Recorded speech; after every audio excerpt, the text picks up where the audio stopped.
Hey, good evening, everybody, and welcome to Pop Go the Writers. This is our 19th episode, and we are welcoming back Andrew Goggin. No, thank you so much, Dan. Good to Yeah, see you, Paul. we have had Andrew here for both WandaVision and Falcon and the Winter Soldier. Andrew can be seen at Action Figure Times. Well, he can be seen here, but actionfiguretimes.com. or aftimes.com. On Twitter, he is Randy of AF Times. Why are you Randy? Because I first started doing Randy of Action Figure Times in 1994. So trying to have that and do the, I'm afraid of people knowing who I really am, which shows you how long ago he's doing this. Now it's like plaster my name over everything. If you weren't a public figure back then, they were like, don't let anyone know who you are. Exactly. Yeah, that's around the same time I actually, got the danwickline.com website, started using it everywhere. It's like, I wasn't good at that at all. Yeah. Well, but that's different because you were setting yourself up as a public figure in that. But like on AOL, they're like, disguise yourself, which is how I ended up Question 64 on AOL. Speaking of which, Question 64. How you doing tonight, Paul? I'm doing okay. I feel silly for complaining because I know you just got out of a bout, or you're dealing with a bout of pneumonia. I apparently broke my toe the other day. Oof. That counts. Kick something with bare feet. That I forgot I had set on the floor. And so now I'm like, it's just bruised. And a couple of people are like, well, does the toe look like this? And I'm like, yeah. And I'm like, it's probably broken. I'm like, oh, well, there's nothing to be done about it. So, so if I wince or something, it's probably just me being my usual whiny self. But that'll be my excuse for tonight. Well, in the don't have any room to complain category, I had about a week that I could play up the whole, I have pneumonia. And then my, I'm going to refer to her as my pandemic girlfriend. She's my ex-girlfriend, but I've been hanging out with and doing a bunch of stuff with during the pandemic. Because you can't really date anybody new. That's true. Yeah. So as I found. Yeah. So we've been hanging out and doing a bunch of stuff. Well, she was in a head-on car crash that totaled her car, broke her hand, left her bruised and in bad shape, and killed two people in the other car.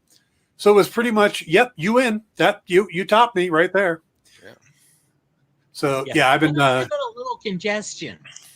Yeah. I think I need to leave this broadcast. You guys are bad luck. I'm just going to go. Okay. Yeah. So I shifted from. Yeah, I shifted from going to take things slow, take care of myself, to I got to go up to Victorville and take care of my friend. Jeez. So when can I expect you to arrive in Michigan to take care of my poor toe? I'm going to send Andrew. He's closer. Walk it off. Walk it off, Paul. Actually, I made that mistake, by the way. I started taping it, and then I had to run an errand nearby and forgot to tape it. And by the time I got back, I was just shuffling and limping and go like, I believe the term for that is shambling at that point. Shambling. That's a very good word. Yes, and it's like, note to self, if you're going to be on it, tape it to the next toe over. It's the only way to do anything with it. But fun. All right. So personal issues aside, we should probably talk about what everybody's here for. The greatest show on television right now, Crime Scene Kitchen on Fox. Seriously, have you guys watched this show? No, I have not. It's on Fox. Okay. Well, I don't watch it on Fox. I watch it on Hulu. Mm-hmm. It is the most ridiculous and awesome thing. With Paul McHale? Yes. Okay. Who is very funny anyway.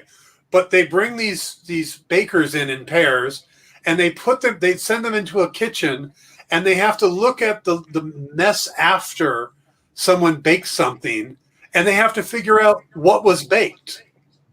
Wow. Okay. And then they have to go make it. So if they don't get it right, they could make this beautiful cake or whatever it is they're making and still lose Right. because they guessed the wrong thing. You want to know what was baked? The producers, all the producers who created this show. That's The only thing that could be better, for at least for me, because I don't do a lot of baking, so I'm guessing on this stuff, but if it was actual chefs, and I'd love to see them do the show like Celeb, where they bring in guys like Gordon Ramsay and stuff like that, but not as host, actually make them go into a kitchen and figure out what somebody made and then try to make. I think that would be brilliant TV. But you have to keep in mind, like pastry chefs are a whole nother thing than chefs. Sure. Oh, there was Either one guy. or worse, chefs and pastry chefs. Don't get the wrong idea. Yeah. But there was they one are guy very on there. Distinct. There was one guy on there that was so amazingly confident that he had picked the right dessert. And that team was the only one to pick the wrong dessert. Oh, no. But they get 2 rounds. So the next round came around, and he was absolutely confident he got it right that time. And he got it completely wrong again. Oh, wow. Yikes. So That sucks. all right. I'm not going to make you guys talk Crime Scene Kitchen, but I have to say that I'm 4 episodes into it now, and I'm really enjoying it. It is there are desserts out there I had never heard of. Wow. I have a hard time believing that, Dan. A croquembouche, Yeah. which is basically a bunch of cream puffs stacked together and held together by caramel. It's a stack of cream puffs. Yeah. And they stick together. It's like the bouche part it's a tree made out of cream puffs. Yeah. Like the kind of like the Christmas log thing. I forget what those are called, but That's remoulade. no, that's not it. I think I'm on the wrong show. I was told this is about Lokki, and I guess I'll just go in this. I was going to say, what could be better than to talk to a show about the God of Mischief where we never talk about it? Yes. Oh. Yes. That is our trick. And like half hour into the show, we'll finally admit we didn't see this week's episode. I mean, if I had known we were going this direction, I would have studied some videos on baking and cooking for this thing. I feel underprepared. Is this some kind of ambush journalism? Gotcha. Yes. Son of a monkey. What is the secret ingredient in a Black Forest cake? Rum? Cherry liqueur. Son of a monkey. Again, though, no one knows what a Black Forest cake is, Dan. What you're talking about is a Schwarzwälder Kirschtorte. Okay, we're just going to go ahead and put Paul on mute. There we go. Okay, you're back. All right, let's go ahead. We actually have some people watching. We should probably talk Lokki. Oh, goodness. Hello, people. Though people were hitting the like button, so perhaps we should do a chef night one night or a baking night. Well, we'll talk about Long Kiss Goodnight, Samuel L. Jackson's favorite movie that he's ever done. We'll talk about that because they have the whole chefs do that, where Gina Davis is chopping things up. Yes. Yeah. So we'll do that around Christmas time. All right. I'll be there for that. Oh, we could do a Christmas special. I like that idea. Okay. Lokki. What were just an overall, what did you guys think of the second episode? Because what I had heard, they had released the 2 episodes to a lot of the reviewers and stuff. Mm-hmm. And just about all of them said, we love the show. The second episode is better than the first. And I think that's because there's less not a lot less, but less exposition in the second episode than in the first episode. But what did you guys, just your overall feeling about the second episode? We'll start with our guest, Andrew. I loved it. I I'm fascinated by seeing other people who had said they thought it moved too slowly for their taste, and I'm like, did we watch the same episode? Because for a second episode, they dropped into gear and never really stopped. Yeah. Yeah. And especially like how they ended it. I know I'm jumping a little ahead with it, but the cliffhanger aspect of it was kind of nice to see this early on. They're really pushing for here's the mystery, here's part of a reveal, here's a new mystery, which keeps things going forward. Yes. By the way, folks, we will be talking about the actual stuff that takes place in the second episode. So if you have not seen it yet, scurry, go watch it. Mm-hmm. Or don't complain to us when the spoilers pop out. Yes. So, Paul, how about you? What did you think of I felt similarly. It's weird because, like, I think back over the episode, and I do remember the little, like, there were some stuff in a library. But boy, to me, it was clicking right along.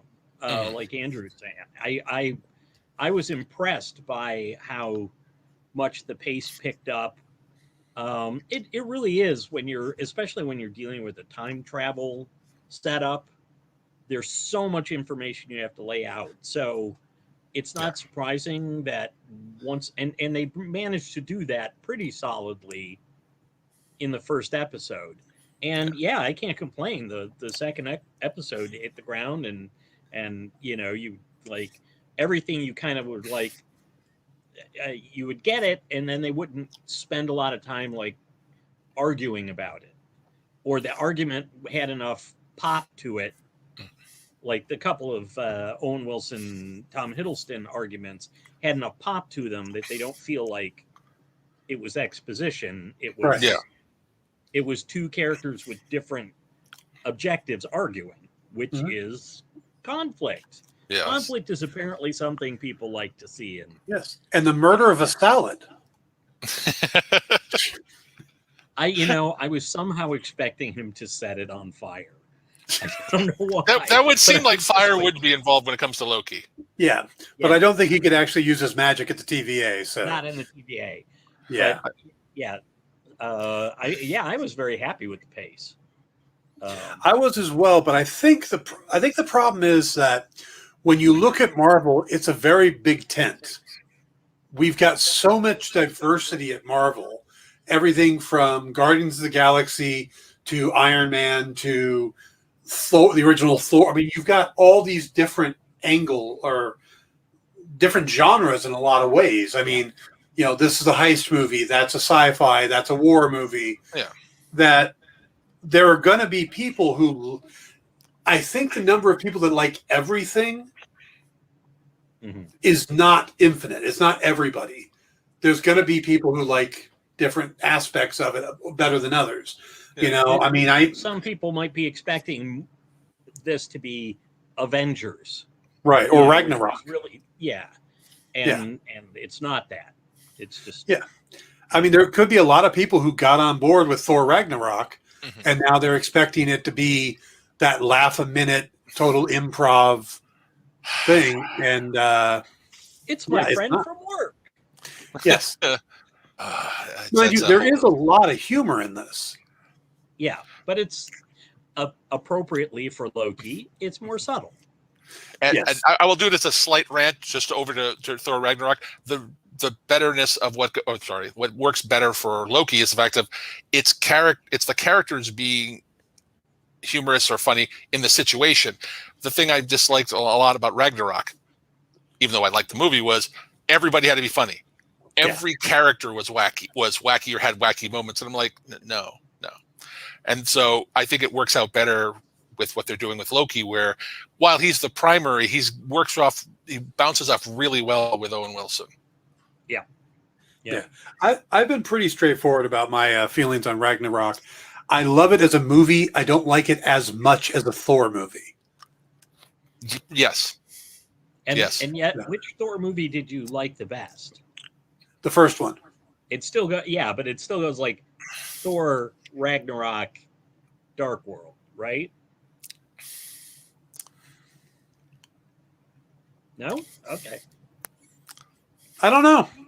I need to rewatch Dark World. I don't hate Dark World as much as a lot of people do.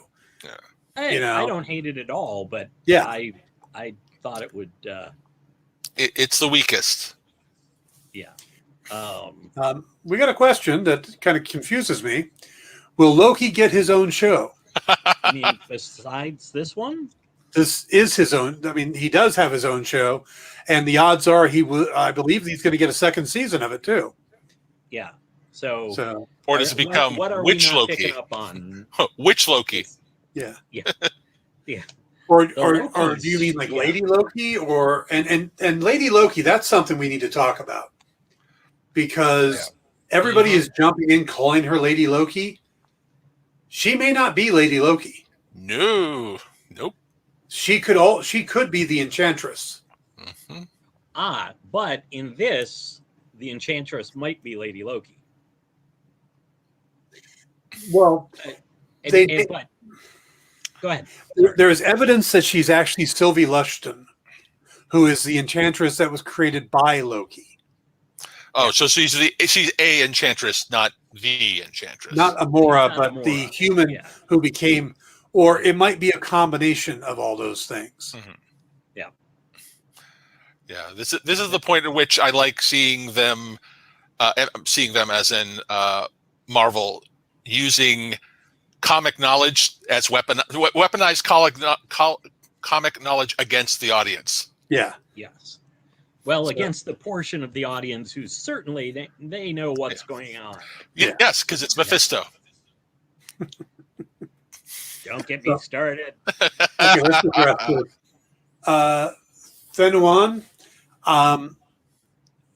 maybe you don't know this. There is currently a Loki TV series on Disney Plus. That's what we're talking about. It's 2 episodes in. So if you don't have Disney Plus or you're in an area that you don't get it, there is currently a Loki television series starring Tom Hiddleston.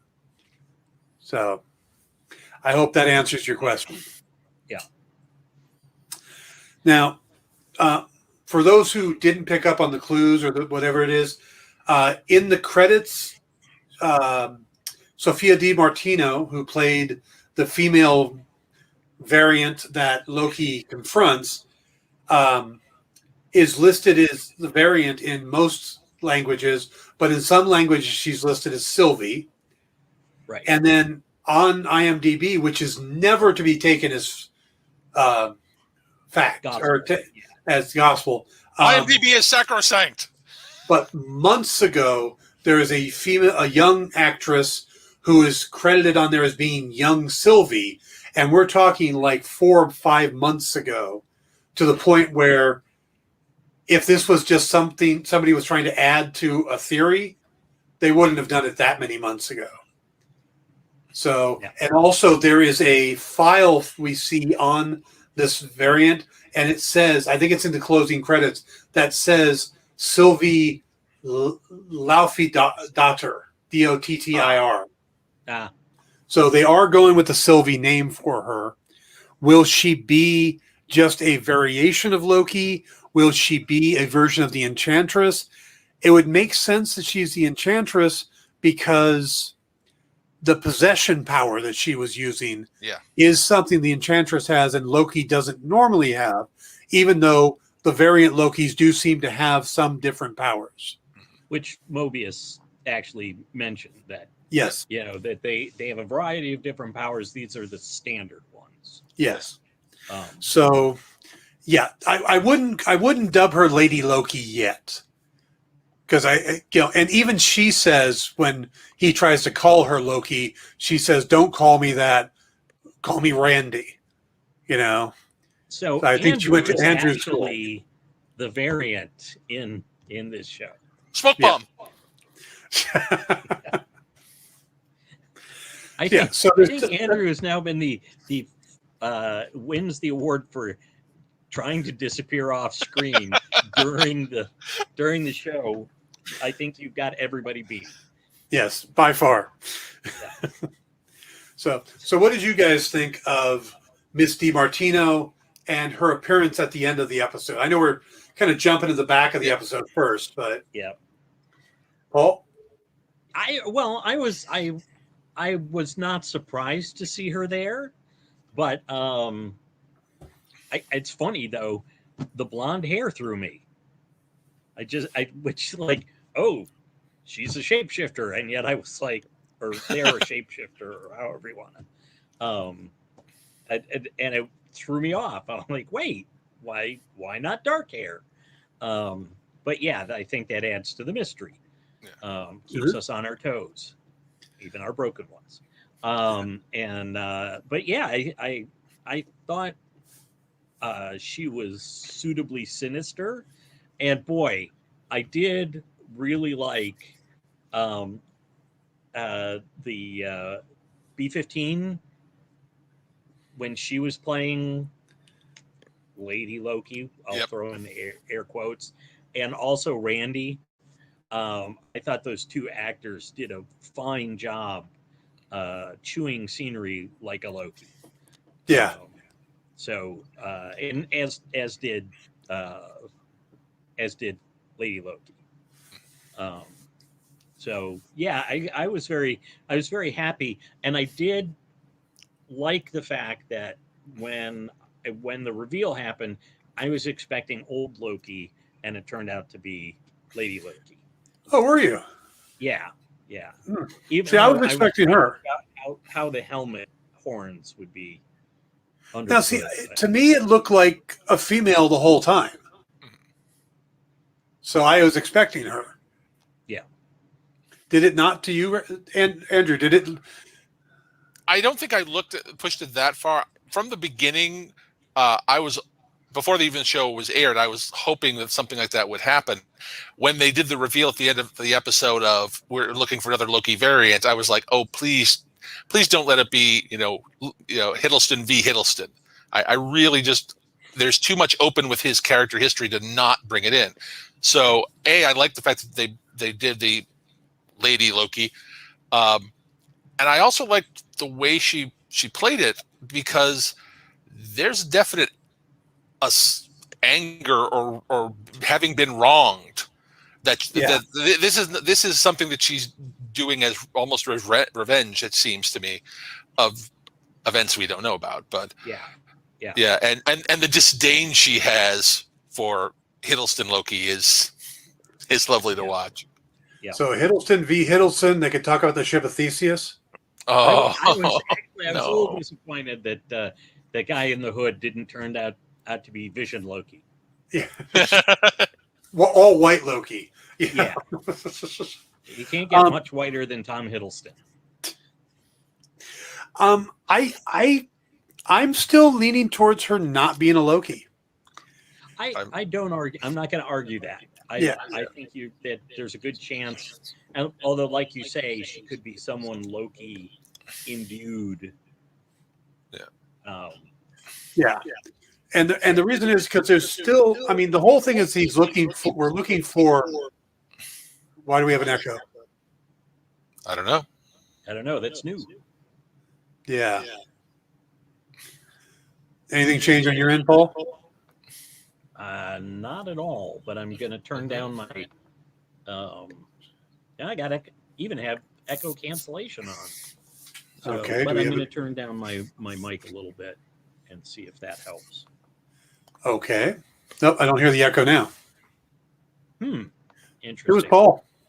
Okay. It was not me. It was Paul all along? Yes, it was Paul all along. More throwbacks. Yeah, we're supposed to have a variant, but nobody said that this is the variant. True. And there was two big actors that we've been waiting for. Mm-hmm. And Paul, I'm going to mute you for a second. There's two big actors we've been waiting for. And Sophia DiMartino and Richard E. Grant. Well, which I had no idea.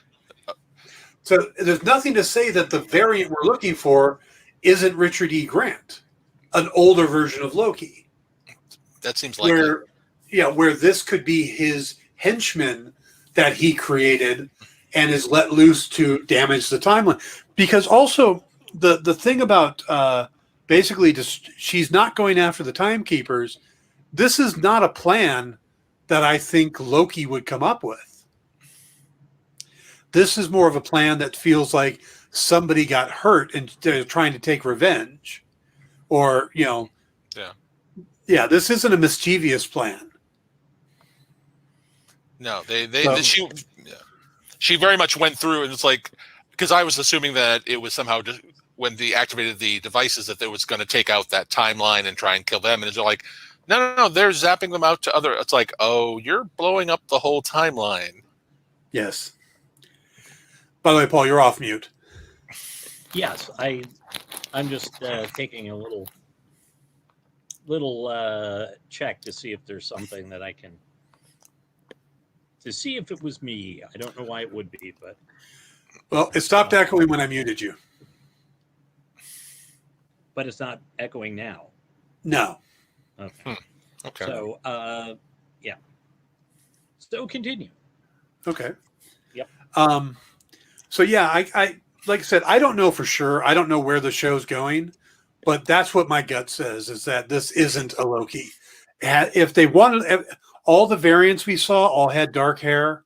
So like Paul said, he expected dark hair, and we got a blonde. We got a blonde. We got a female, and the name Sylvie. Those all things combined just makes me think, if it's not just that's not a Loki variant. I concur. Yeah. Again, I could be completely wrong, but then again, I did an hour episode of the Dan Wickline show on time travel, so I'm willing to put my neck out there. And by the way, nothing in episode 2 cancels my theory. My theory is still intact. But are you really putting your neck out there, or is it just a Dan variant? Oh. Good question. Paul asking the tough questions. Yeah, that's his job. All right. So what did you guys think of the hiding place? The idea of hiding in the apocalypses? I thought that was lovely. Yeah. I thought that was a very nice turn, and did also a great job of showing Loki trying to think past what he normally does. The whole thing of here's doing research, which is like the most boring thing. It's, his version of hell, kind of. It would be that library, and actually finding something with it. Yeah. I think that worked out well, and it also makes it very interesting, from the writer perspective, because that means that they can keep jumping to whatever apocalypses they want to for the next 4 or 5 episodes. Right. Yep. And if only for the fact that it allowed us to go to Pompeii and have Hiddleston just go full Loki. Full Latin. Yeah. Where he's just like, hey, nothing matters. Letting the goats loose and telling everybody they're gonna die.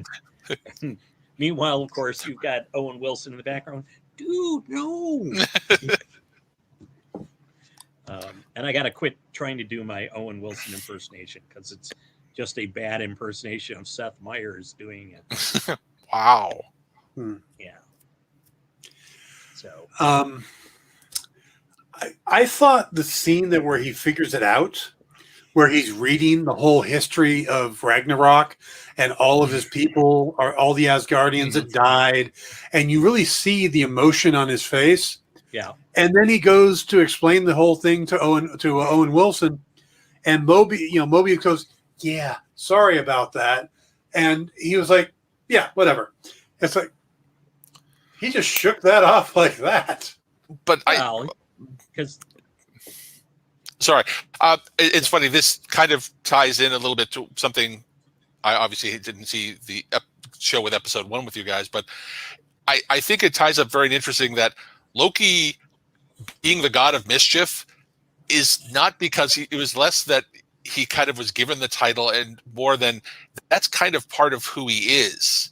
So he can do his brain kind of pushes him off to do things that he doesn't even realize he's doing. And I think that kind of works with it. I mean, it's to me, it's it's the version of why he does the things. And he's like, do you like, when he asked in the first episode, do you like hurting people? Do you like this? I don't think he ever ever took a moment to contemplate that. And I think that's another aspect you're seeing where it's like, it did hurt him personally, but when he has an audience, he drops into whatever mode he is, and he doesn't even realize it. That's a good point. Yeah, he's all defenses. Yeah, and they're automatic defenses at this point. Yeah, he doesn't stop and go, yeah, thanks, man, because he can't show weakness. Right. Yeah. Something I noticed, and it's in kind of in the background of this scene and the jet ski scene, is just the level of effect that Lokki is having on the TVA. Mm-hmm. When he first goes into the lunchroom, there's a sign up that says no talking. You're not supposed to talk in the lunchroom. And you'll notice that everybody in the lunchroom is sitting at a table by themselves. Okay. He comes in and disrupts everything and is talking and gets into a conversation with Mobius. Later, when they're researching everything and they end up in the lunchroom again and they talk about the jet skis and basically religion disguised as what you believe and the timekeepers. If you look behind the fact that they're talking in the lunchroom, again, where they're not supposed to be talking, but if you look behind them, there are tables now where they're paired up. So where everybody was by themselves the first time, suddenly people are pairing up and talking in the lunchroom. Wow. I'm embarrassed to say I missed that. Yeah, did not. Yeah. So I think Lokki, the bottom line is, I think by the end of this series or season, because there is supposed to be a season 2, Lokki is going to have a huge effect on the TVA, changing everything that they do there. Yeah. Including trying to beat up Miss Minutes. Yeah. Well, you can't take chaos, drop it in the middle of order, and expect the order to go unchanged. True. And Lokki is nothing if not a big humanoid ball of chaos. True. There are 2 quotes from director Kate Herron that I found really fascinating this week. The first one has to do with the Lady Lokki thing. When somebody said, should we refer to her as Lady Lokki, she danced around it and basically said that'll make more sense in episode 3. So I wanted to bring that up because from what we were saying before. Mm-hmm. But the second one fascinated me was a discussion about Miss Minutes. And at first she was talking about how they filmed the character. And what they do is they basically have a lamp on a set of luggage wheels. Mm-hmm. And they roll her around and move her around. And it's got cardboard eyes on the lamp. And that's Miss Minute. And the lamp is turned on because the character is a natural glowing hologram. Mm-hmm.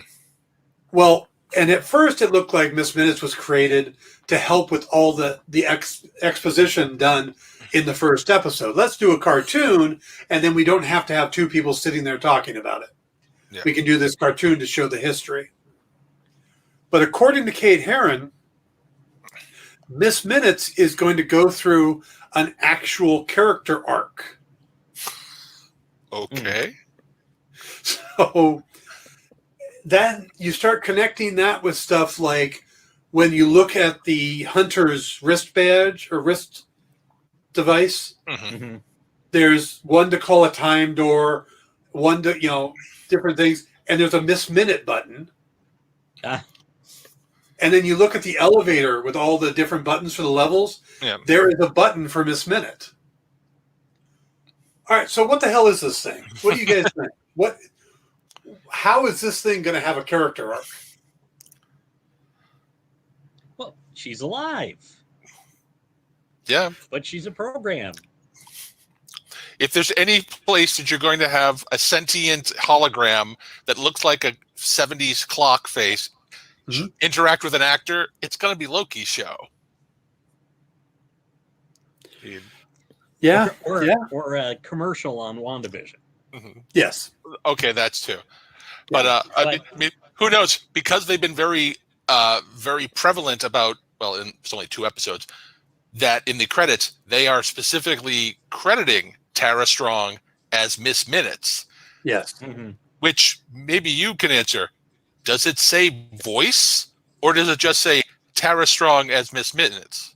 As Miss Minutes. Yeah. So will we be getting a physical embodiment played by Tara Strong in a show with variants? I think that's a likelihood. Oh, and here's something else I can throw in that'll really shake you guys up a bit. Remember what Owen Wilson said in the elevator when Loki asked him how long he'd been there? Yes. That time doesn't really work the same here.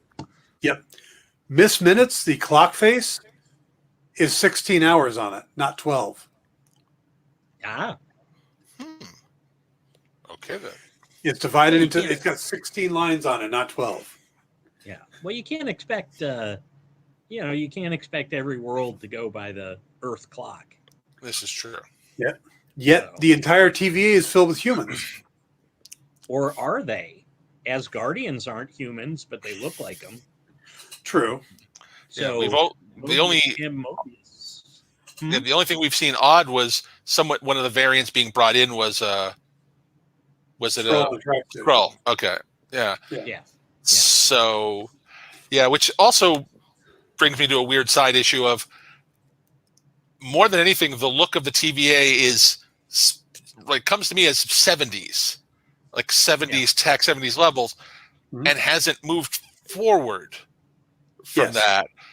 So I don't know if that's just a production design question or if that's something else going on, because it almost feels like they've abandoned, because every time they bring up the thing about the timekeepers, it's always kind of like, well, they're doing their thing. Oh, they're doing timekeeper stuff, and it's like, why does this feel like they dropped everything in the 1970s and then took off and haven't been back? Yeah. And if the timekeepers exist outside of time, why did they pick the 70s? Well, I'm reminded of something that a time traveler on another show once said when asked why you sound like you're from the North. Lots of places have a north. Yes. Well, maybe lots of planets or dimensions have a 70s. So the director talked about the design for the show and said it was heavily influenced by things like Hitchhiker's Guide to the Galaxy, Brazil, and stuff like that. So that initial maze where they have to go and take the ticket, that screams Hitchhiker's Guide to the Galaxy. Oh yeah, like to the point of looking like the BBC adaptation. Yeah, I think Douglas Adams would love this show. If he was around, I think he'd be writing with it. Yeah. They would have begged him. It would have been his show. Yeah. Yeah. Because why wouldn't you? You look at Dirk Gently, you look at Hitchhikers, and you look at his time on Doctor Who. We'll just get. I think Douglas Aaron's Adams doing a fantastic job with it. Yes. He is. No, absolutely. Yeah, and Michael Waldron. I mean, the idea of her hiding in the apocalypse is brilliant to me. Yeah. Yeah. And like I said, I love it because you're right. It is something I haven't seen before. And it also, again, I love these turns that are both inside the show and outside the show. Because, again, how many fans come to the Marvel Universe like, wait, I can go see an alternate version of an event and not have any consequences? Oh yeah, I'm all in. I want to see that, apocalyptic, one of the 14 million ways we lost against Thanos. Come on, you got to have that world. Yeah. Well, all right. So, do you think? I try not to. Okay. See if I can phrase this. You didn't bring me on to do that. I assumed you guys didn't see my thing on time travel. No. Okay. Sorry. My idea is Hang basically. on. I'll go back and watch it. Yeah, we'll be right back. Yep. How many times are you going to do the fade off camera, Andrew? I mean, I don't know, because technically I've broken the rule of threes already. yes, you have. Okay. My thought is that they're not really pruning the timeline. They're going in and they're removing the variant stuff and they're rewinding it or reversing it back to the sacred timeline and then moving it forward. Because I don't necessarily think the sacred timeline is a timeline that happened naturally. I think it's a timeline that the timekeepers have designed, Yeah. and they're forcing it into this path. And I think we see that the evidence of that is when they go to the Ren Fair and we watch the monitor when they put the devices out, and the line goes back to the sacred timeline. It doesn't get cut off. Mhm. It doesn't get pruned. It reverses back to the sacred timeline. Yeah. Although I think you could argue that's the energy spreading out and Working and backwards. it's a gradual process that wipes it back. To be honest, they're erasing. Yeah. They're Yeah. there we go. You dry erase board, you put the line, you push it, you get it back. But yeah, pruning does make you think of like they chop it off and that limb is still there and they're actually erasing. They have a Or poster like in the TVA of somebody sitting in a tree chopping off the lines, and it says prune the, Because you know why? Pruning sounds a lot better than killing everything that came to pass. Just like retiring a replicant sounds better than killing. Yes. Yeah.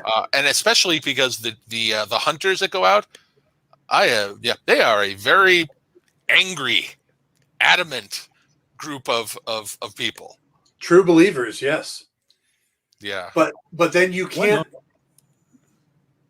What? You froze, Paul. What? Oh, I said one might even say fanatical. Yes. Yes. But the other thing is, we learned that you can't go in before the Nexus event and fix it. You can only go in after, into the standard flow of time. Mm-hmm. But you have to get in there before a certain amount of time, and then it becomes permanent. And so they can only rewind it for a certain amount. Which makes me wonder, have they specified why there's that timepiece, or what happens if you miss past that, besides the fact that it kind of locks it in? Well, yeah, I mean, it locks it in, basically, but they don't really say in what way. Mm-hmm. Yeah. But and the idea is that the timekeepers erased time, erased a bunch of established multiversal timelines before. So it makes you wonder why they can't do it again. Yeah, they can't just Well, the broader question is then why, if you are three individuals who have taken the multiverses, put them all together, and made one sacred timeline, why do you need the TVA? It's a question. Yeah. If you've got that much power, why do you need the TVA? Yes. Mm-hmm. If you can create a system where the Infinity Stones are paperweights, you should be more powerful than that. Yeah. Which I'd like to just jut back a second to that sequence in the first episode, since that to me was one of the reasons where I suddenly understood him. Like, yeah, you needed to bring Tom Hiddleston back for Loki because he was Loki. That whole sequence, especially that revelation, that was this is why you hired Tom Hiddleston, or more appropriately, this is why Tom Hiddleston went, yeah, I'll do this show.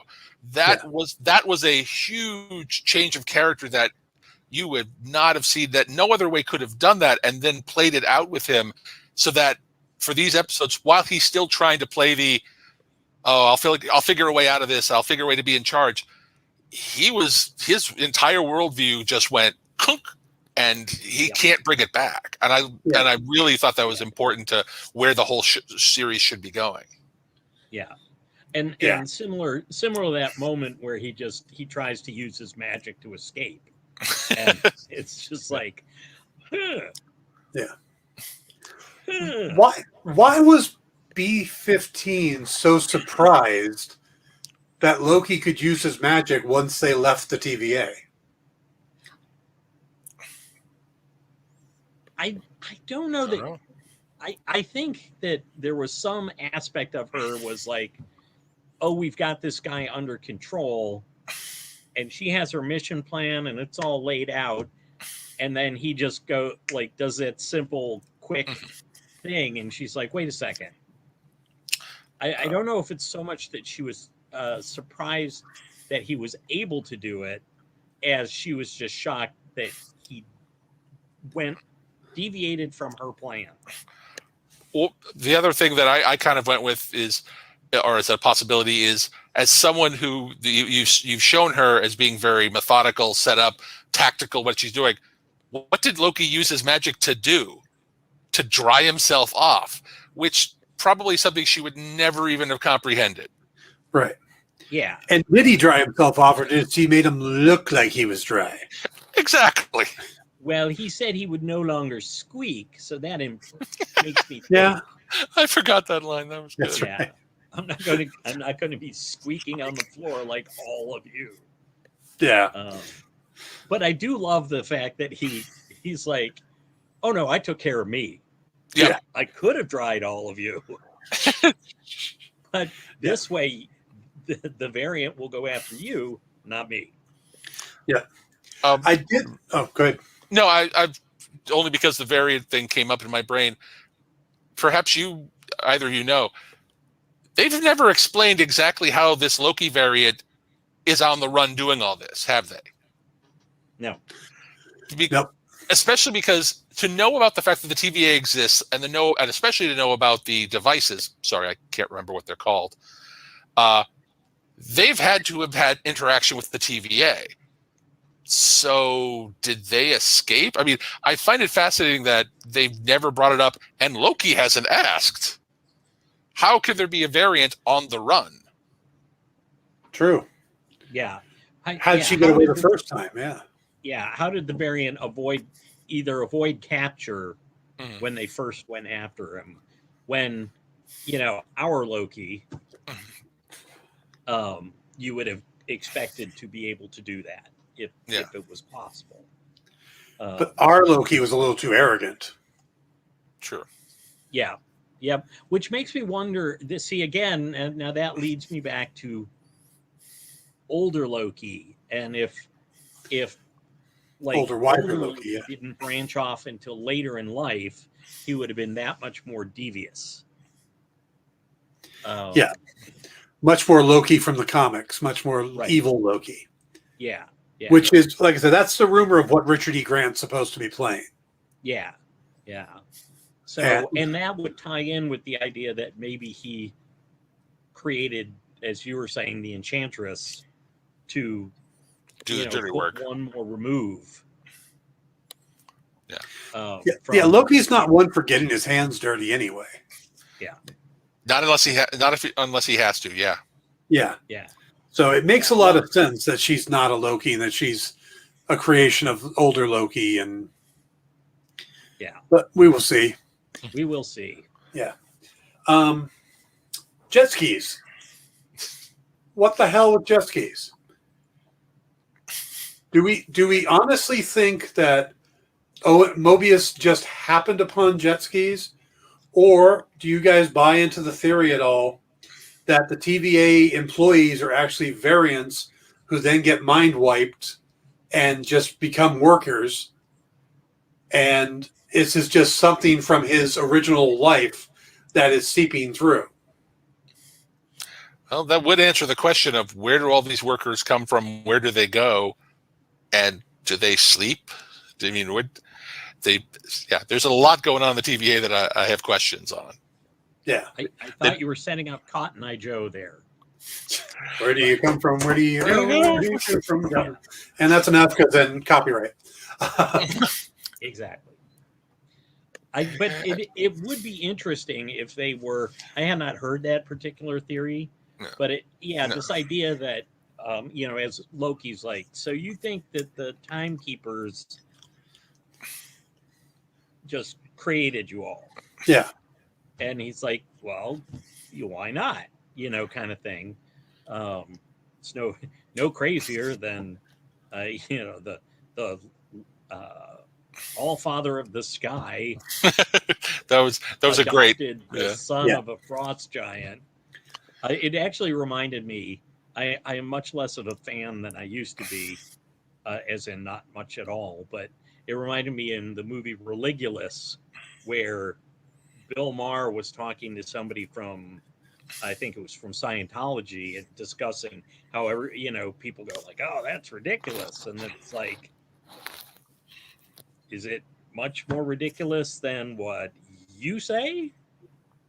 In other words, that, Yeah. which Mobius basically said, if you step back far enough, everything sounds, you know, all the origin stories sound bizarre. Yes. Yeah, It's absolutely. just they're familiar to us. So then we Yeah. don't see that. Every religion and base myth have creation stories. They have destruction stories. They have mostly the same ones, and it's all man trying to come up with reasons for why things are that they can't explain. And they're never good stories. They're never logical stories. No. Yeah. I have a question about the timekeepers as well. Is again one of those things that have been bugging me. Loki keeps referring to them as space lizards, Yes. and I'm like, why? See, And was he doing that before the Miss Minutes introduction? No, it was after the Miss Minutes introduction. And with the Miss Minutes introduction, were those lizardy looking people? I honestly, A little bit. they didn't look as lizardy to me, but I did notice that the statues in Renslayer's office had a kind of a pebbly texture, scaly kind of feel to them. So they definitely like their iconography, don't they? Which makes me assume it's a scam. Yeah. By the way, if you look in one of the establishing shots of the cathedral or whatever it is they call the area of the TVA, and they have those giant statues of the three of them, below it, there's a statue of Miss Minutes. Really? Yeah, I missed that. Yeah. I believe they refer to it as the promenade, very DS9 B5. Yes. He says, I'm not even going to take you on a walk on the promenade. Yeah. Everybody, promenade. Wait, no, that's square dancing. No. Yeah. I'm waiting to see Dr. Doom flick through at some point on his time platform. So, well, my theory is that the timekeepers don't exist. That the sacred timeline is a creation of Kang, and he's trying to use his connection to Ravonna Renslayer to create and the TVA to create the sacred timeline that ends up giving him all the power. That's what I see. Did you think it was weird though that Mobius is insistent that he does not know where the timekeeper is? Right. But C20, I think it was, that Yep. She said she told him how to find them. Yep. Well, she said something about where they were. Yeah. But so that just struck me as weird. Yeah. That like somebody who, unless C20 is more than what I thought she was, because I don't think. Well, she used to hang out with Hellboy. Which one? David Harbour. She was the actress with the. Yeah, now that you say it, that's what I was like. Okay, now I remember. Hey, by the way, this also David brings up the other question of, she says it's real. That's another big like. What are you referring to? Or what's real? I'm guessing the multiverse. Yeah. Is what? Because they think there's the one timeline. And maybe that's what the whole point of the pruning is that it cuts off connection to the multiverse. Could be, or connections to anybody that might affect that timeline Yeah. from other multiverses. Mm-hmm. So I think it may be that the branches run more chance of bumping up against another timeline. And that's like there are already there's a multiverse out there, but when they have branches they can bump into other timelines, Yeah. which then makes people aware of themselves, and that supposedly how the original timeline war, multiversal war started. So, Yeah. Well, my whole time travel theory for the MCU is a little convoluted, but it comes down to the fact that there's some basic mistakes or not contradictions in what we've seen in the MCU so far. We have the Hulk explaining it that you can't go back and change your own past, right? Mm-hmm. Yep. And we've got the Ancient One saying if you remove an Infinity Stone from the timeline, it creates a variant universe. Right? mm-hmm. Okay. All right. Well, if that's true, if the fact you can't go back and change your own past, and the Avengers went back in the past to get the stones, then they wouldn't be able to go back in the past and put them back if you can't go back into your own past. Theoretically, yeah. So how would Captain America put them back? And if so, how did, and if time isn't linear and it's the flat circle that we've all come to believe it is, thank you, Matthew McConaughey, then why is it you can't go back into your own past, but you can go back into your future? How do you go to I hate to say it this way, but how do you go back to the future? Well, they went to the past and got the stones, then they returned to their original time. All you have But to if do everything is happening at the same time, if everything has happened and it's from outside, you see the entire timeline because it's always happening. How do you travel to one part in the timeline but not be able to travel to another part? It's not that you can't travel, and it's not that it's the past can't be changed. It's that if you do, you have to be careful not to change it, because that way lies a multiverse of madness. That's not how it's explained in Avengers Infinity War. It's explained that if you go back in the past and make changes, it will not affect you. Right. It will not. You cannot change your past. So, right. And you sorry. don't. I was going to say, but like, for example, Captain America goes back, gets I know he didn't, but apparently at some time he did. Goes back, gets Tesseract.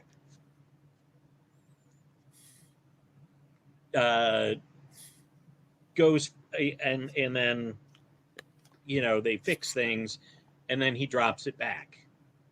The idea is that it's gone for so long that it doesn't actually change his past. Okay, but they're not removing it, because everything from there is his future. In his future, he goes to the past and swaps it out, and then in his future, he takes it back to the past and swaps it out. But if you change something, like, I don't know, stay in the past and marry your girlfriend, and bring back a shield that doesn't match your other one. Right. I've got even better ones. Those are the big ones. But think about, they go back to the Avengers Tower and the fight. Mm-hmm. Yeah. He tells that Captain America Bucky's still alive. You're telling me that the 2022 Captain America, when finding out that Bucky is still alive, isn't scouring the country or the globe looking for his best friend?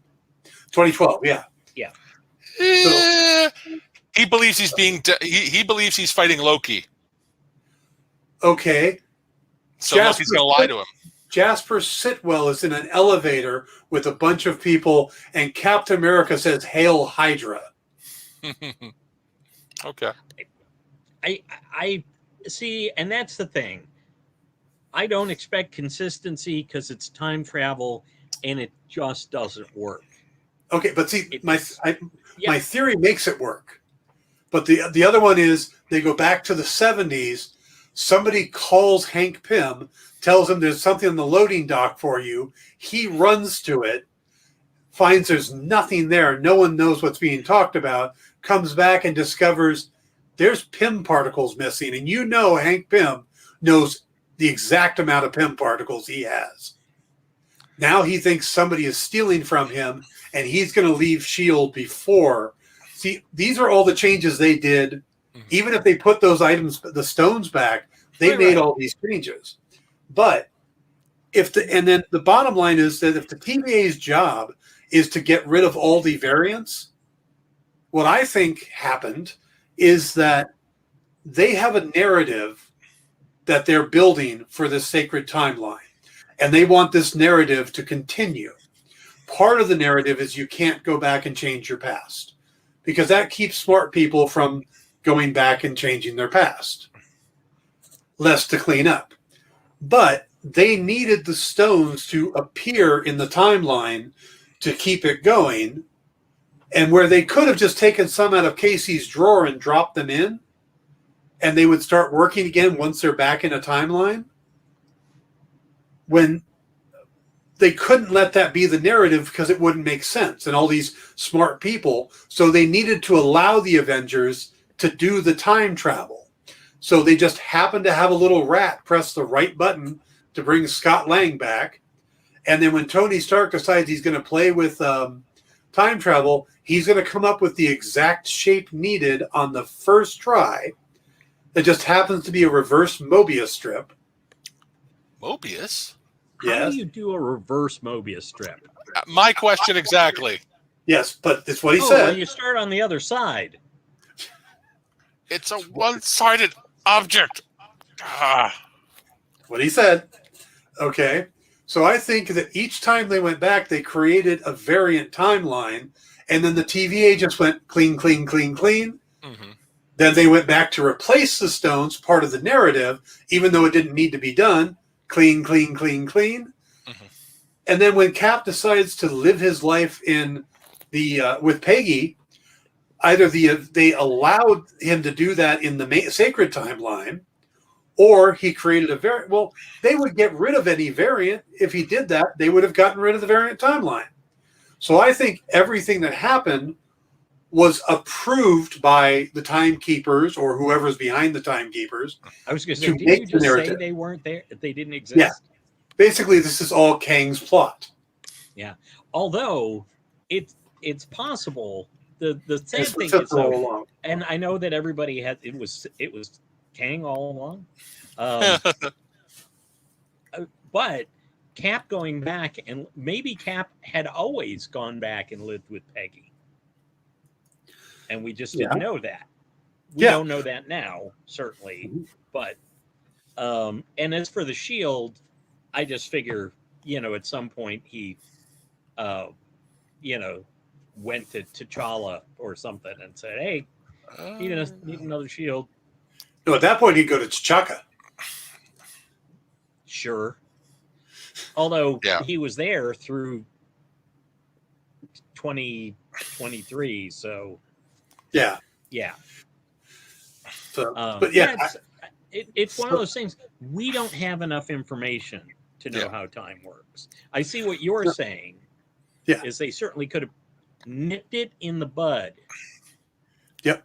They allow to my theory is to make all of it work is they allowed the Avengers to play out the time travel thing so that it would fit the narrative to prevent these people, these geniuses who are part of the Avengers from going, wait a minute, and figuring out that there's somebody else out there. That makes sense. I see. Yeah. So that was part of the theory that I came up with, and that was the show. But and also I talked about the fact that I think the TVA are multiple offices.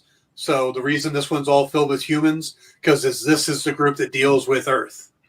Anybody who becomes a variant through Earth shows up in this office.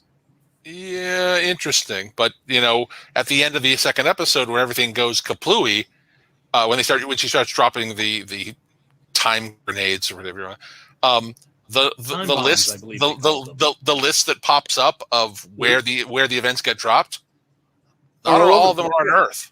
Yeah, Well, no, there's no, one on I'm not. Vormir.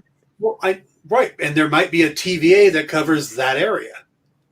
And they would all be in the same TVA. It might be the building that we're in Right. that deals with Earth, and the next building over might deal with, well, except there was the scroll.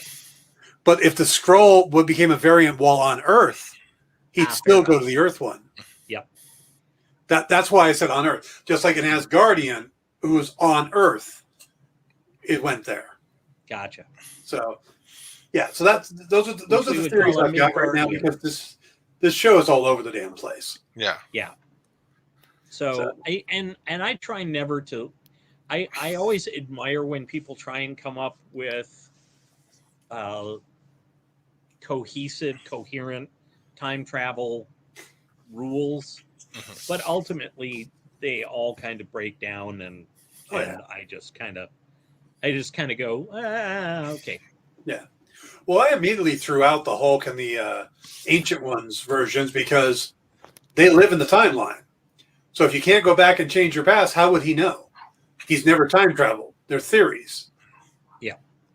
Which, by the way, didn't he technically he's changed his theory between that event, because he posited something different when dealing with the Ancient One. I mean, I don't know. I'm not saying it broke his original theory, but he was the one that came up with the no. This is how if you're doing it this way, this is how it works. Which, by the way, is the really smart human guy with his science versus Ancient One with magical knowledge. That's what? Okay. You were able to convince. Well, as the Asgardians say, magic is just a science you don't understand yet. I'm so glad we're past that. For the time that it happened. No. I understand why they did that in that period of the MCU, because people weren't ready for the magic, the magic stuff.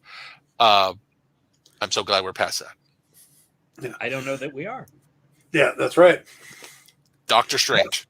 Yeah. By the way, as crazy as my theories are, these aren't some of the craziest ones that are out there. Oh, I don't doubt it. To quote Game of Thrones, the internet is dark and full of theories, and I am not looking at them, especially after WandaVision. Yeah.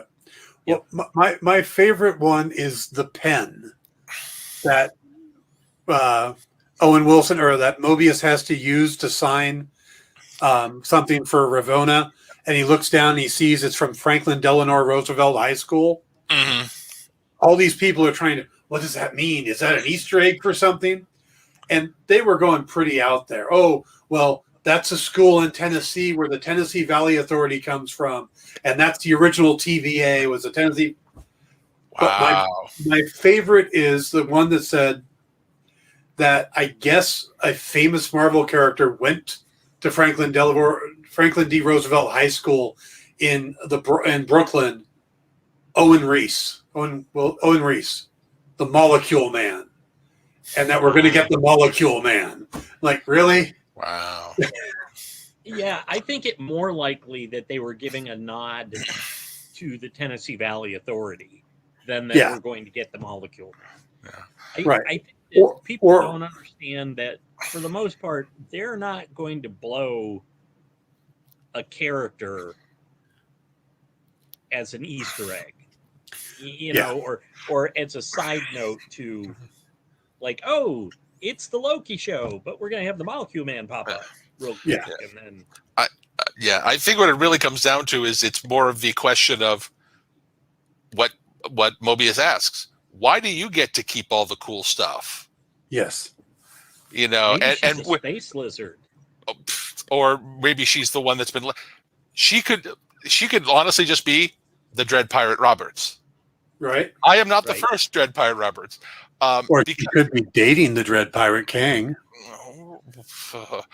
And so it also makes me wonder, since they obviously were partners, why did she get to move up and he didn't?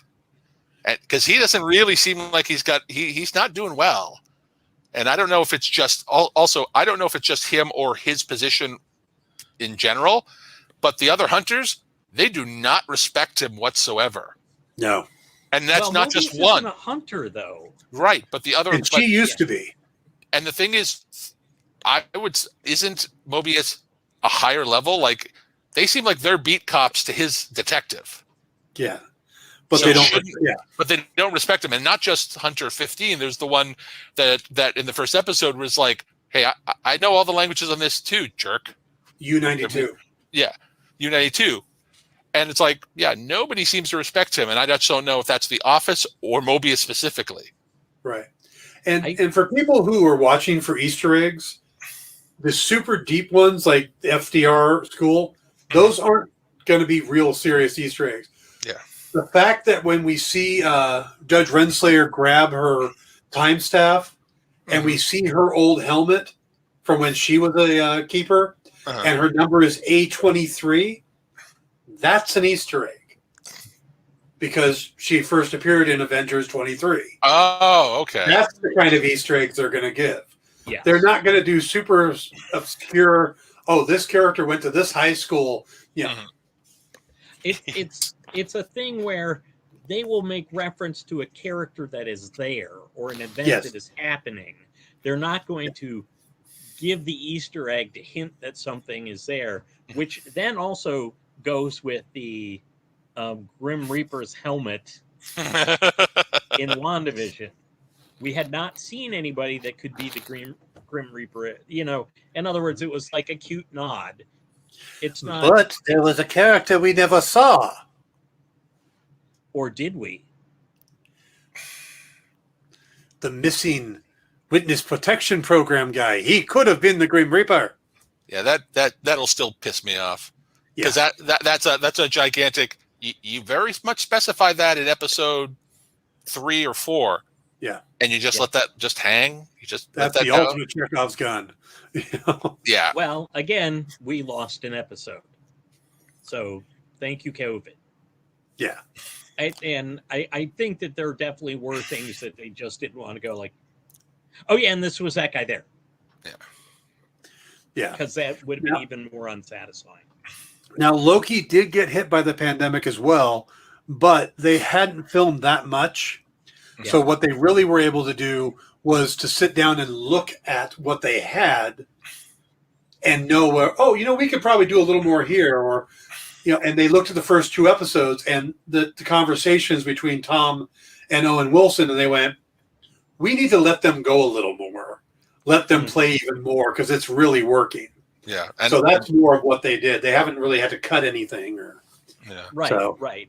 But I meant in WandaVision, we lost an episode. So right, and we lost the whole subplot in Falcon and the Winter Soldier. I don't even. The thing, it's worse than even a subplot. I think that blew even the main plot of that story greatly in Winter Soldier.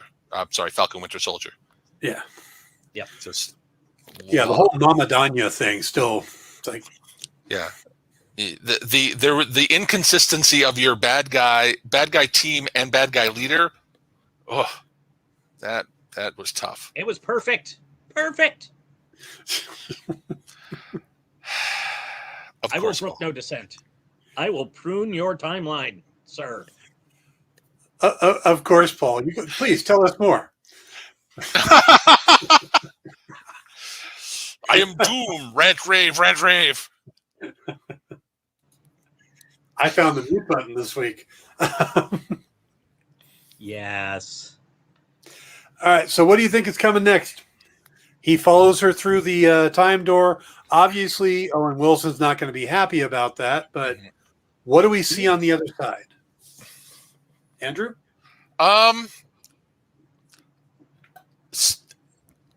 Story-wise, I'm not 100% sure. I think this is definitely the Loki figuring out what side he is besides his side. I think that scene that they showed in the trailer involving the very small kind of hooded figure in the midst of the dark black background that people thought might be Black Widow is probably Sylvia Loki. I do find it also interesting because of everything that went on in that episode. Even Owen Wilson has no idea about what's going on. They don't know that they don't even know that the variant's there. They think it is, but they don't even know what it looks like. All they know is there's a door and Loki walked through it. Mm-hmm. I would, if I had my druthers, I would love to see that entire episode have nobody else from the TVA or anything in it.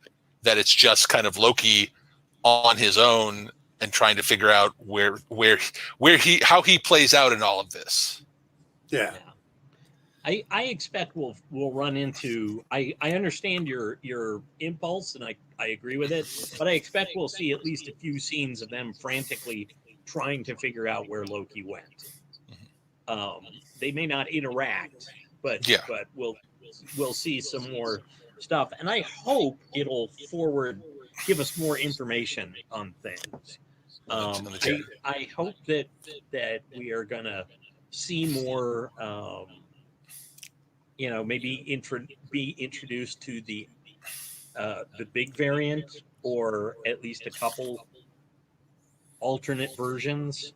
But yeah, I really like to find out just why Sylvie Loki question mark hates the name so much and hates the timeline so much and is just so, again, like we're saying, she's more angry than anything else. Yeah. And I hope we learn more about why she's so angry as opposed to either mischievous or seeking power. Yeah, I don't know. She's like anarchy Loki. Yeah. I mean, I think one of the things that's been brought up, I think, based off the comic issue about Sylvie, is the fact that she might know the fact that all of her powers are based on getting it from Loki as a joke or an experiment. Yeah. And so it's like, my life got turned upside down because you thought it would be funsies. Yeah. Yeah. Which would, add to the reason of why she's upset, and maybe not know that she's dealing with another Loki variant, for lack of anything else. I'm trying to remember what the other aspect. Oh, I could be projecting this as the writer part of my brain, but when everyone's bailing off into those time doors, which looks like it was everybody, is that the idea that they were abandoning ship? No, I think they were heading out to try to deal with all the stuff that she was doing. Okay. Yeah. And probably. Oh, sorry, Dan. Go ahead. Which to me makes me think that she's covering for what she's really trying to do. Yeah. If she spreads the TVA out so thin, then she might be able to do something bigger without their notice. Oh, and that would fit nice in with what happened with, I believe you said it was Hunter 20. She's going to make it to the TVA because the TVA is not protected. Yeah. Right. If they're all out trying to prune 100 timelines, then you have the problem of. That's kind of your Ocean's 11. Yeah. Yeah. Yep. So that's to me is what I'm thinking. I'm guessing that some of the trailers we've seen, the two of them talking. You're right. But that people seem to think it was Black Widow because of the short blonde hair. Oh, I would love if it was that. But it seems more likely. And there's scenes of him in a post-apocalyptic world. In fact, I believe it's a post-apocalyptic New York.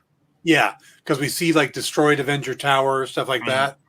Mm-hmm. So maybe that's where we go, and we find out that she's from that New York, or that we're maybe the old version of Loki won in that version, and that was the result because Thanos destroyed, or that Chitauri just destroyed everything, or I don't know. But I have a feeling that extended. It would be the no the no blip snap. Yeah.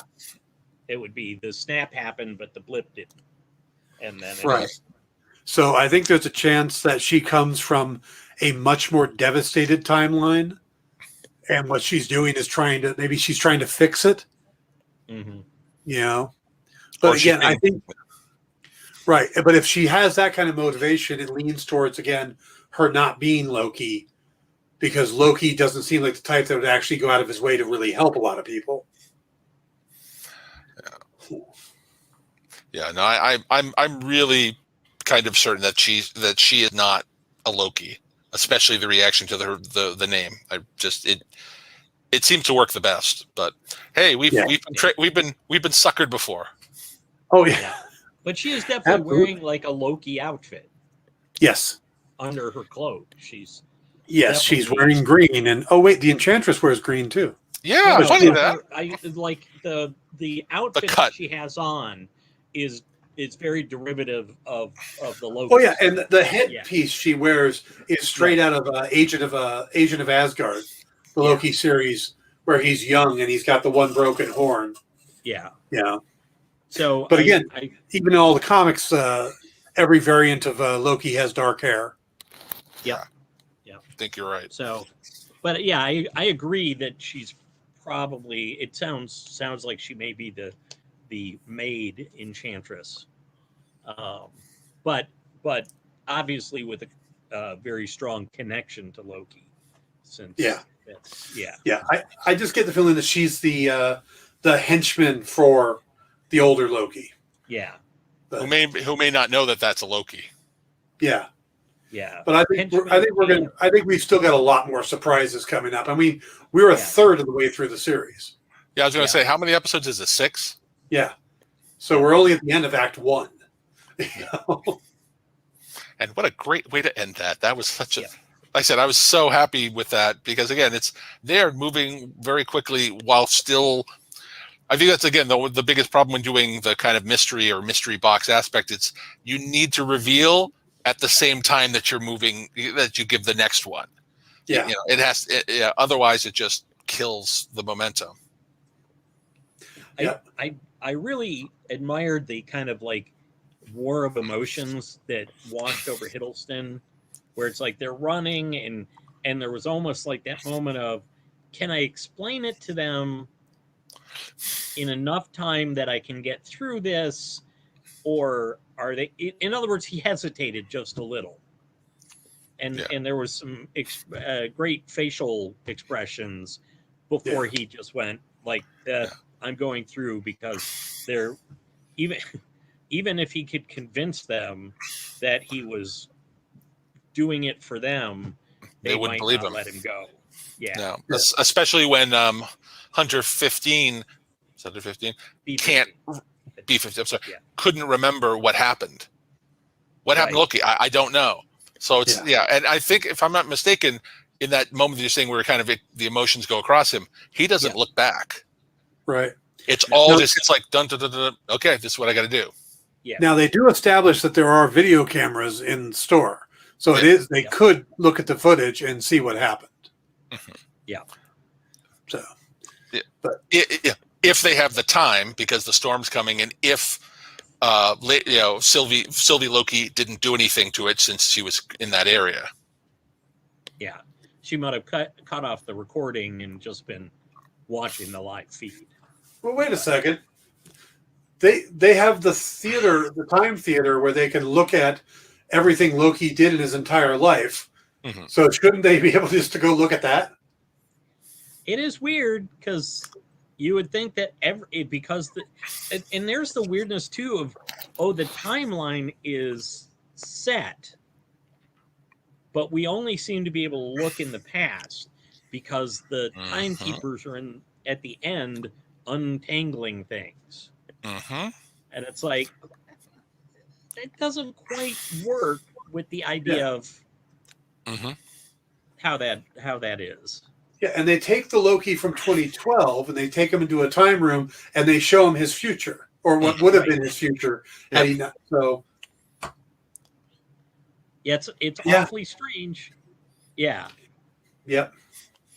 So I would And- like whatever drugs they're taking to write this show. Those would be fun.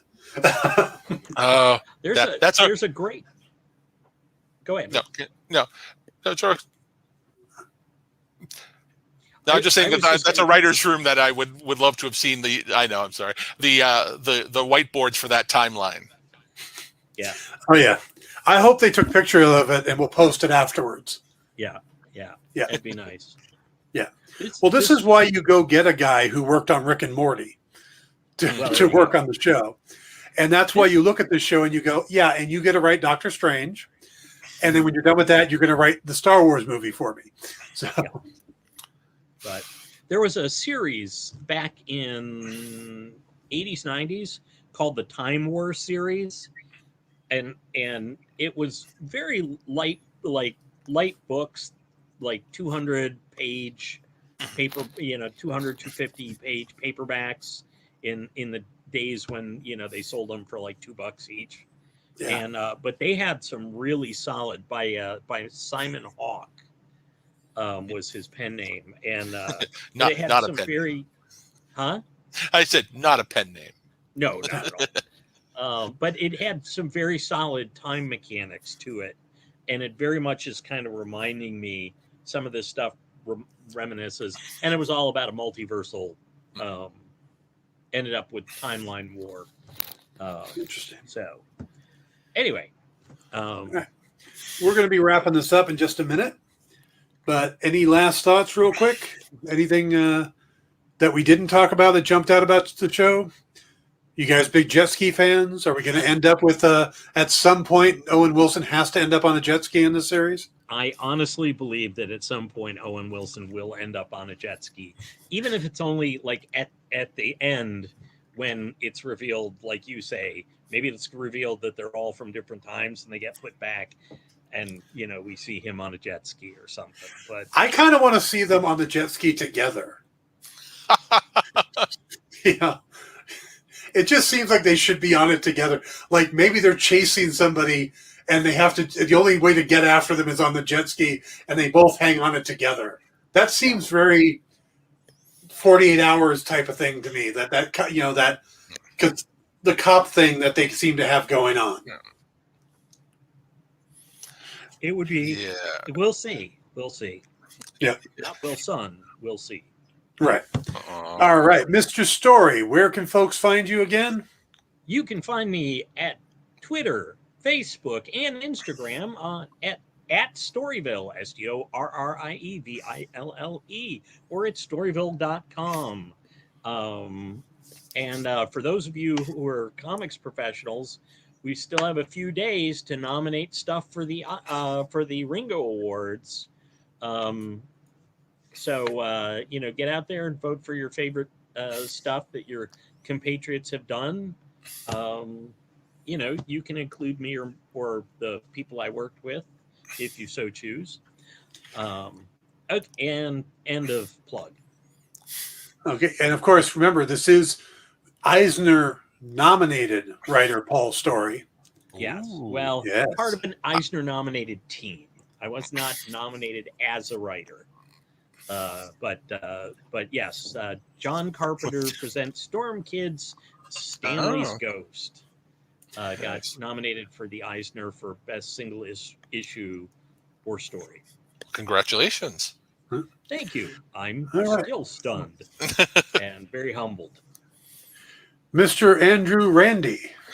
Yep, I'm at Action Figure Times, www.aftimes.com, and Twitter, Randy of AF Times, where I kind of talk about toys, lots of times talk about movies, and sometimes just ramble on a bit about whatever comes to mind, because that's who I am. And in the shameless, make sure that it comes around to what I know, they just announced this week from Hasbro that there is a Mobius action figure coming, in case you needed to have an Owen Wilson action figure. Nice. Nice. And Dan, where can we find you? Yes, Dan. Where can we find usually you? I'm right here in this chair. Everly. Yeah, I broadcast many days a week now, besides Pop Go the Writer, which also gets rebroadcast on the Comic Shopping Experience. You can catch it on the YouTube videos. I also do the Dan Wickline Show 3 days a week over there now at 2 p.m. on Tuesday and Wednesday, 2 p.m. Pacific time, 5 p.m. Eastern. On Thursdays, it's 6 p.m. Pacific time, 9 p.m. Eastern. And also, I do a show called In Stores This Week, which we air Tuesday nights, where at 5 p.m. Pacific, 8 p.m. Eastern, and myself and Kyle Northrup go over all the new books shipping. Well, a lot of the new books shipping into stores the next day. So give you an idea of what you guys should be looking for and what to keep an eye out for. So you guys can catch me over there. You can catch me here. I got some other stuff coming up here on the YouTube channel. I've got a second Psychology of Villainy video coming out pretty quick. I just have to edit it together. It's already recorded. So hopefully I'll have that out in the next week or so. And I should have something new to talk about writing-wise soon too, but I'll get back to you on that. So thank you, everybody, for watching and for the likes and subscriptions and stuff. Hope you all have a wonderful day. A happy Father's Day to all of you who are fathers. And, my heart goes out to everybody who has already had their fathers leave us. I know, that pain never goes away, but hopefully, as Joe Biden says, someday a smile will appear on your face, on your lips, before a tear in your eye when it comes to those memories. So thank you all. Have a lovely evening, and we'll see you next week. Good night. Good night.